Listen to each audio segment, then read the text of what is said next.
Hello dear students, स्वागत है आपका अपने यूट्यूब चैनल रुद्र शिक्षण में। Dear students, last video lecture में हम लोग पढ़ चुके थे कि क्वांटाइजेशन ऑफ चार्ज क्या होता है और क्वांटाइजेशन ऑफ चार्ज पे बेस्ड कुछ इम्पॉर्टेंट न्यूमेरिकल पे हम बात कर चुके थे। अगर आपने वो वीडियो नहीं देखा है तो आप हमारे चैनल पे विज़िट करिए और प्लेलिस्ट में क्लास 12th फिजिक्स के नाम से प्लेलिस्ट बना हुआ है। आप वहाँ पे जाके आप हर एक वीडियो से लाभान्वित हो सकते हैं। आपको फिर आज की क्लास काफ़ी अच्छे से समझ में आएगी।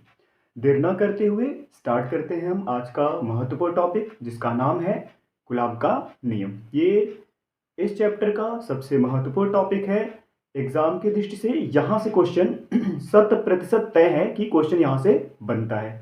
तो देर ना करते हुए सीधे ले चलते हैं आपको आपके टॉपिक पे। इसका नाम है कूलॉम का नियम। ये क्या होता है, इसे हम कैसे समझ सकते हैं, ठीक है। तो कूलॉम का नियम क्या है उसे हम समझते हैं। देखिए, कूलॉम का नियम जो है वह अप्लीकेबल होता है दो स्थिर बिंदु आवेश के बीच में। स्थिर बिंदु आवेश क्या होता है? स्थिर बिंदु आवेश का मतलब अगर कोई एक चार्ज यहाँ पे है और कोई दूसरा चार्ज यहाँ है तो दोनों चार्ज स्थिर होंगे मतलब स्टैटिक होंगे। ये अपनी जगह से अपनी पोजीशन को चेंज नहीं करेंगे और इनके बीच की एक निश्चित दूरी होगी। अगर निश्चित दूरी है तो दोनों के दोनों आवेश एक दूसरे से किसी निश्चित दूरी होने की वजह से वो स्टैटिक होंगे, स्थिर होंगे, वो मूव नहीं करेंगे, वो आगे पीछे नहीं करेंगे, ठीक है। तो हम यहाँ पे समझते हैं कि ये दोनों चार्ज होंगे कैसे। आपने जाना है, आपने समझा भी है लास्ट की वीडियोस में। अगर मैं कहूं कि दो एक जैसे चार्ज हैं दोनों प्लस प्लस वाले हैं, तो क्या होगा? ये दोनों एक दूसरे को प्रतिकर्षित करेंगे। ये दोनों एक दूसरे को क्या करेंगे? प्रतिकर्षित। ऐसे ही अगर एक प्लस वाला है, सॉरी, अगर मैं कहूं ये दोनों माइनस वाले चार्ज हैं तो भी दोनों एक दूसरे क्या करेंगे? ये दोनों भी एक दूसरे को प्रतिकर्षित करेंगे। लेकिन अगर एक पॉजिटिव हो और दूसरा नेगेटिव हो तब क्या होगा? ये एक दूसरे को अपनी ओर आकर्षित करेंगे, मतलब ये इसको अपनी ओर खींचेगा, ये इसको अपनी ओर खींचेगा। इसलिए जब हम कूलॉम का नियम पढ़ते हैं तो हम इन बातों का विशेष ध्यान रखते हैं कि पहले तो दो स्थिर बिंदु आवेश हो, पहली चीज। इन दोनों आवेशों के बीच की एक निश्चित दूरी होगी और इन दोनों आवेशों में से कुछ भी हो सकता है। हो सकता है दोनों आवेश पॉजिटिव चार्ज हो, धनावेशित हो सकता है दोनों नेगेटिव चार्ज हो, दोनों ऋणावेशित हो सकता है कि एक बिंदु पर आवेश धनावेश हो, दूसरे बिंदु पे आवेश ऋणावेश हो। इसीलिए बहुत ही अच्छे तरीके से परिभाषा को संयोजित किया जाता है। तो चलते हैं, समझते हैं इसकी परिभाषा क्या होती है। परिभाषा कैसे समझते हैं? कहने का सेंस क्या होता है? दो स्थिर बिंदु, ये दो स्थिर बिंदु है, ये दोनों आवेशों में से हो सकता है दोनों पॉजिटिव चार्ज हो सकता है दोनों नेगेटिव चार्ज हो, ये भी हो सकता है कि एक पॉजिटिव या एक नेगेटिव चार्ज हो। तो इसे हम परिभाषा को कैसे परिभाषित करेंगे वो समझते हैं। दो स्थिर बिंदु आवेशों के बीच लगने वाला आकर्षण अथवा प्रतिकर्षण। आकर्षण क्यों? अगर विपरीत प्रकार के आवेश होंगे तो आकर्षण, अगर एक ही प्रकार के आवेश होंगे तो प्रतिकर्षण।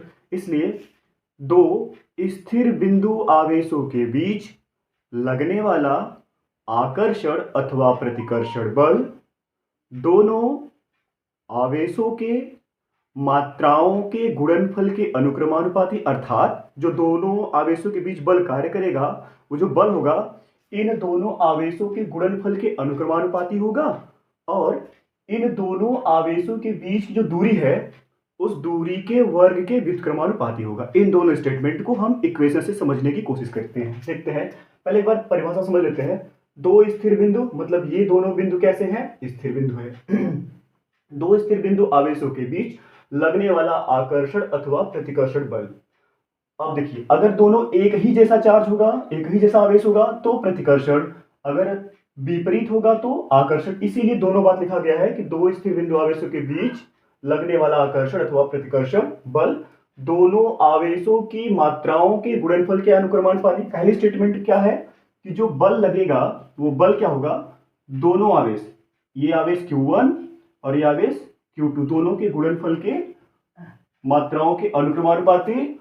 और फिर हम दूसरी बात क्या करेंगे कि अगर इनके बीच की जो दूरी है, पहला स्टेटमेंट क्या कहा है कि दोनों आवेशों के गुणनफल के अनुक्रमानुपाती, और दूसरी स्टेटमेंट में क्या कहा है कि इनके बीच की दूरी के वर्ग के व्युत्क्रमानुपाती। हमने बना लिया इसे इक्वेशन नंबर 2।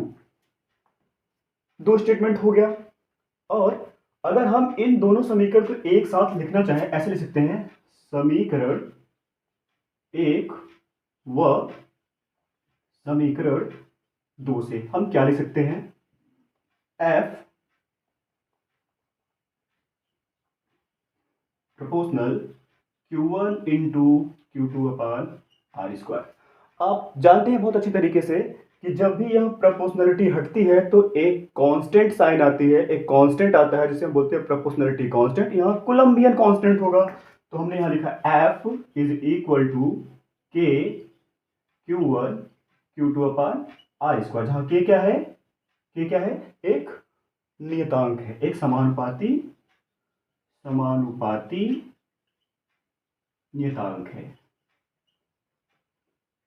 और इस समानुपाती नियतांक का प्रयोगों से प्राप्त किया गया इस k का जो मान होता है, k का मान होता है 9 इंटू 10⁹। आप इसकी यूनिट निकाल सकते हो। अगर हम इस k का मान निकालें तो ये हो जाएगा न्यूटन, जिसको हम एन से लिखे, R स्क्वायर का मल्टीप्लाई यहाँ हो जाएगा मीटर स्क्वायर अपॉन चार्ज का जो मात्रक होता है कुलम, तो एक कुलम यहाँ, एक कुलम यहाँ, तो कुलम स्क्वायर। तो अब ये वाला जो इक्वेशन बनेगा वो इक्वेशन कैसा बन जाएगा, ये इक्वेशन अब बन जाएगा F is equal to 9 into 10⁹ Q1 into Q2 upon R square. बहुत ध्यान समझिएगा, ये चीजें तब है जब इन दोनों आवेशों के बीच में कोई दूसरा माध्यम नहीं है। दूसरा माध्यम न होने का सेंस यहाँ ये है कि कोई दूसरी तरह का माध्यम या कोई दूसरी पदार्थ इसके बीच में नहीं है। हम सिर्फ ये कहें कि इन दोनों आवेशों के बीच में हवा है, वायु हो या फिर निर्वात हो, तब हमें ये बात बनेगी F is equal to 9 into 10⁹ Q1 Q2 upon R square. अच्छा, एक बात और सुविधा के लिए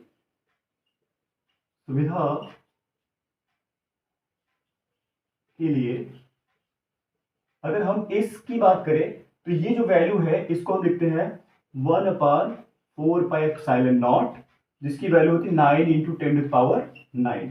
याद रहे ये वायु या निर्वात के लिए होता है, ऐसा वायु या निर्वात की बात करते हैं, तब हम यहाँ क्या लिख सकते हैं, अब क्या बन जाएगा, F is equal to 1/4πε0 K Q1 into Q2 upon R square. ये है हमारा कुलम्बिक फोर्स या कुलम्ब बल है। आपको समझ में आया होगा।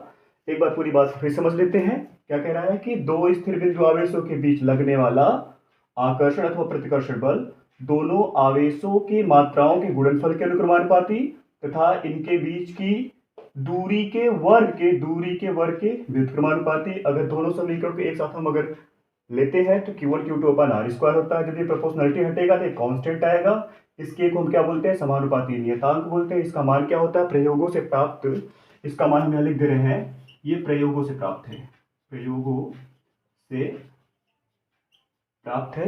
प्रयोगों से प्राप्त मान है। इसका मान क्या होता है, 9 इंटू 10⁹ न्यूटन मीटर स्क्वायर प्रति कूलम स्क्वायर। फिर तो हम यहाँ ये लिख सकते हैं, ये इक्वेशन हमारा चेंज हो जाएगा, k की जगह पे आ जाएगा 9 × 10⁹ Q1 Q2 upon R square. सुविधा के लिए इसको लिखा है तो 1/4πε, इसे बोलते हैं एप्सिलॉन। अभी इसके बारे में डिस्कस करेंगे, यही होती है हमारी वैद्युतशीलता, इसके बारे में भी हम डिस्कस करेंगे, अभी आगे आएगा। और इसकी वैल्यू क्या होगी, 9 इंटू 10⁹। फिर मैं इसकी जगह पे ये रख सकता हूँ 1/4πε0 K Q1 Q2 upon R square. ये हमारा कूलम्ब का फोर्स है, कुलम्बिक फोर्स, ये हमारा कूलम्ब का नियम है। डियर स्टूडेंट्स, एक महत्वपूर्ण बात और यहां समझते हैं कि अगर इन दोनों आवेशों के बीच में कोई माध्यम आ जाए, जैसे हमने कहा कि जब कुछ नहीं होगा तो हवा होगा। अगर मैं आपको एक ग्लास खाली खाली ग्लास हो और मैं कहूँ कि वो ग्लास खाली है, तो लिटरली लोग कहेंगे हाँ खाली है, लेकिन वह भी किसी न किसी चीज़ से भरा हुआ है। वो किससे भरा हुआ है? वह हवा से भरा हुआ है, एयर से भरा हुआ है। तो ऐसे ही इन दोनों बिंदु आवेशों के बीच में अगर कुछ नहीं है, तो इन दोनों बिंदु आवेशों के बीच क्या है? वायु है। तो अभी हम सिर्फ किसकी बात किए? ये जो हमारा आया है, ये आया है जब वायु है। सॉरी, ये चीज़ यहाँ गलत है, यहाँ पे के बिल्कुल नहीं आएगा। सॉरी, यहाँ के नहीं होगा, गलत हो गया थोड़ा सा। ये के नहीं होगा, यहाँ F is equal to 1/4πε0 Q1 Q2 upon R square. ठीक है। अब अगर हम ये कहें कि अगर इन दोनों आवेशों के बीच कोई माध्यम हो, माध्यम के तौर पे कुछ भी हो सकता है। अगर मैं माध्यम केरोसिन मान लूँ, पेट्रोल मान लूँ, डीजल मान लूँ, कोई डाइलेक्ट्रिक मटेरियल मान लूँ, ग्लास मान लूँ, माइका मान लूँ, मतलब कुछ दूसरी मटेरियल मान लूँ कि इन दोनों आवेशों के बीच में आ जाए, तो क्या होगा?